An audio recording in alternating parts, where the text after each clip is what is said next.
आजको रेसिपी यो छिट्टो मिठो अनि पिरो चानाको मैले कसरी बनाएँ तपाईहरुसँग शेयर गर्दैछु है त। यो रेसिपी बनाउनको लागि सबैभन्दा पहिला मैले तातो कुकरमा तोरीको तेल तताउँदैछु।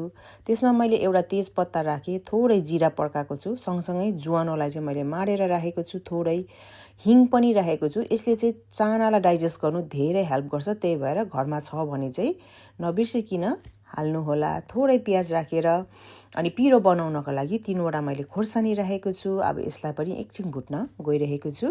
प्याजलाई एकछिन भुटिसकेपछि अदुवा लसुन पिसेर राखे। अब यसलाई पनि म एकछिन भुट्दै छु। अदुवा लसुन राम्रोसँगले भुटिसकेपछि थोरै मैले यहाँ टमाटर काटेर राखेको छु। सँगसँगै मैले मरिचको धुलो, बेसार अथवा हर्दी, थोरै धुलो खोर्सानी पनि राखेको छु। यहाँ मैले थोरै चाट मसला राखेको छु, सँगसँगै गरम मसला राखेको छु।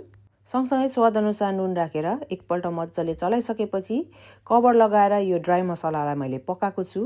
मलाई जस्तै तपाईहरुलाई पनि डाउट लाग्छ, ड्राई मसला नपाकेको जस्तो लाग्छ भने चाहिँ थोरै पानी राखेर अब यो मसलालाई पकाउन सक्नुहुनेछ। मैले यहाँ थोरै पानी राखेर मसलालाई अझै लामो पकाएको छु। पानी राखेर मसलालाई राम्रोसँगले पकाइसकेपछि पर्फेक्ट मसला पाकेर रेडी भएको छ। अब यो स्टेजमा मैले रातभरि भिजाएर राखेको चानालाई एड गरे। अब यसलाई पनि मसलामा म एकछिन भुट्छु। अब पानी राख्दाखेरि चाहिँ पानी चाहिँ एकदमै बेसी राख्नु हुँदैन, ठिक्कै चाना पाक्ने गरेर राख्नु होला। अब यसलाई सिटी लगाउनु पर्छ। तपाईहरुलाई कति सिटीमा चाहिँ आफ्नो चाना पाक्छ लाग्छ त्यही अनुसार तपाईहरुले सिटी लगाउनु होला। मैले चाहिँ यहाँनिर 4 सिटी लगाएको छु। ग्यासलाई अफ गरेर कुकर राम्रोसँगले सेलेपछि मैले यहाँनिर कभर खोल्दै छु।